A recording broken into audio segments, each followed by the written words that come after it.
slow start. It could have been a better start. It kind of took for us to get punched in the mouth on that first drive to realize and wake up and see what was going on. But after that, we had to talk with each other, had to talk with our coaches, and, we came out and dominated the rest of the game. I'll say the same thing. Had a slow start, and, that first drive kind of was a tough drive for us. We were kind of slow out there, and, after that drive, I think we kind of started clicking together as a defense, and, that's really it. Were they running stuff you were ready for, or what do you think played into that first drive? I would say just lack of attention, from us as a defense, lack of attention, and you know what I mean. Maybe we was too amped up and stuff, and we went out there and we just got to chill and just know it's football. We know it's the first game of the season, but it's still football, and we just got to do our job, and that's it. Yeah, it was nothing that they was doing that we haven't seen or haven't prepared for. Our coaches did an amazing job getting us ready for this game, and their whole offensive staff came from Miles College, so we was studying Miles film when they was there. We was studying personnel, Alabama A&M wise, the current players that was still there. So it was just all us. It was just all accountability when it comes to the Arkansas defense. And maybe there's some missed assignments on that first drive. Is that something you guys know right when the play's over? Do you have to get filled in when you get to the sideline? Just walk me through maybe that process of kind of recognizing the mistakes there on the first drive. I got you. I think. What was your question again? You say is it? When a missed assignment happens, do you know right when the play's over, or is that something you have to go to the sideline and maybe Coach T. Will or position coach kind of points that out? Yeah. So sometimes, right when the play happens, you messed up, and then sometimes you don't. Sometimes you may think you did the right thing until you get to the sideline, and we have iPads now, so we can watch the previous plays right there on the field, and that's when you see, oh, man, I messed up, or I was out of my gap or something. So I think it's kind of worked hand in hand, at least with our position. I know sometimes we think we're right and we're wrong, and sometimes we think we're wrong and we're right. So, yes, sir. Cam, it seemed like the defensive line got a lot better as the game wore on, getting into the backfield and stuff. What were your thoughts overall on that unit's performance? What can you guys maybe get better at going to week 2 with Arkansas State? We did good overall. We had a slow start, from a defensive line standpoint with a lot of missed assignments and, leaving open field tackles open. But, all it takes is for Coach Adams to talk to us on the sideline the way that he talks to us. And, we woke up and we realized that the defensive hold starts with us. And we have to be that anchor because the back end with the linebackers and the defensive backs, they depend on us.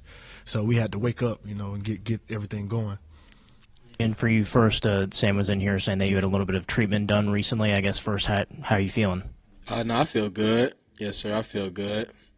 Coach is also in here saying that some players are aware that there's some improvements to be made for next week. From your perspective, defensively, what are those? Like I said, we started out low attention and things like that. So I'll say this next week we got to open up the game hot and focused and you know what I mean, those type things. And in some games where that one drive it can be a game changer. So we can't have no bad drives, whether it's the first drive of the game or the last drive of the game. We gotta go out there and have great drives. And as a defense, that's what we're looking to achieve. And Cam, for you, I see you have your dad on your chest. I mean, what did it mean emotionally for you to have him on your back as well? I've been crying since this morning, seeing my mom and my dad standing, not standing right next to her, it kind of got to me. And as soon as I got on the field, I put my stuff down in the locker room and I just broke down. I lost it, man. And my dad said he used to send me all these little videos and stuff, so I was watching that before we went out for the captain's little coin toss, and I lost it again. But I know he was with me, and he still is. He probably somewhere in his room right now just smiling at me. So it was kind of rough, man, but I know he's still with me through it all. Any comforting talks maybe with CJ? Is just something that it's relatable as teammate to teammate? Yeah, man, when CJ's father had first passed, it was just so crazy because I'm trying to give him words of encouragement. And, my father had passed probably 2 months before him. And it was, as I was texting, I was just like, wow, man, I never knew I had to, comfort somebody else in this situation because I knew how he felt. And I told him, if you don't want to talk to me, that's okay. If you want to talk to me, that's okay, because I was in your same position. I still am. And when he made those plays out there today, man, I just went up to him, gave him a hug, and I talked to him in the locker room a minute ago, and the first thing he said was that was for Pops. And I was like, I already know, bro. So. For both of you and Cam first, it was a disappointing start, but the last 2.5 quarters, what are you most proud of what you did defensively? Of how we had multiple 3-and-outs and how we bowled up, and we took the play calling, and we just came out and we finished the game how we were supposed to. How we finished the game how we started it. So all we have to do is do a lot of self-evaluating. The 24-hour rule is how we deal with things. So we're gonna enjoy this win because no matter who the team is, Coach Pitt just told us, man, a win is hard to get in college football. So we're gonna enjoy this win, and tomorrow, man, do a lot of self-evaluating, and leave our feelings at the door when it comes to film, and prepare for Arkansas State. Yes, sir. So I think one of the biggest things was that the second half, like we kept them out of the end zone. They scored that first half, first quarter, and that's one of the biggest things that I'm proud of our defense for, just keeping them out of the end zone. We shouldn't have let them score at all, but yeah, that's really it. Talking about how hungry, yourself, a lot of defensive players were, and saying, that this isn't good enough. We have to be better.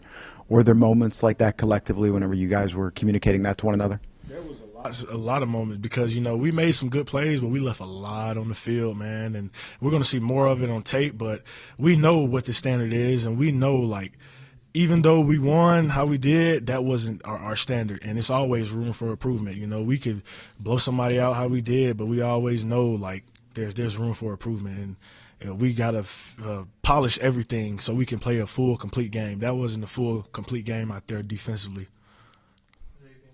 The players maybe talked after that first drive. Do you kind of take it upon yourself, and maybe Cam as well, to kind of lead that discussion amongst the players after the first drive? With our defense, like, we all kind of do. First level, second level, third level. It's guys on each level that kind of know, and they lead us, and everybody kind of got say-so, like, when it comes to that. And then you got, like, Coach T-Will and things like that, that if a player don't speak up or don't, like, he's going to check us and make sure that, we're right. And yes, sir. A lot of emphasis in camp about sacks and turnovers. How good did it feel to maybe get one of both in the second half, just to kind of build on, Arkansas State next week? It was good. I got my hand in there on one of them. They ain't gonna say that on paper, but I played a little part in one of them. But it was good, man. Especially seeing, like, the guys who got sacks. It was just a happy moment for them, and just to know that we do have stuff to build off of, and we can even critique how we got to those sacks or how we can get to them quicker. It's just always room for improvement in whatever we do. Hey, Cam, I'm sorry, one more just as a follow-up. Did you have a moment with CJ, right after he scored, where you went up to him like, hey, really proud of you, man. I know what you've been through. Man, I just went up to him and told him, good job, man, because it really wasn't much to be said because I know what was going through his head and I know who he did it for. So I wouldn't really say we had a moment, but just a minute ago when I seen him in the locker room, I just told him, man, I'm happy for you, bro. And like he said, the first thing was for Pops. So. Coach Pittman said next week would be easier motivation because Arkansas State. Any thoughts about playing an in-state team next week? Like, they've been wanting to play us for like 93 years or so. But, man, we're just going to prepare for them like, any other opponent. Arkansas State, from what I've seen in previous years and previous game, man, they got a really good team. So we're not going to treat them like, any other team. We're just going to prepare for them how we prepare for each and every team. But they have a good team, man, and I'm excited to play, for the state of Arkansas and up here in Northwest Arkansas.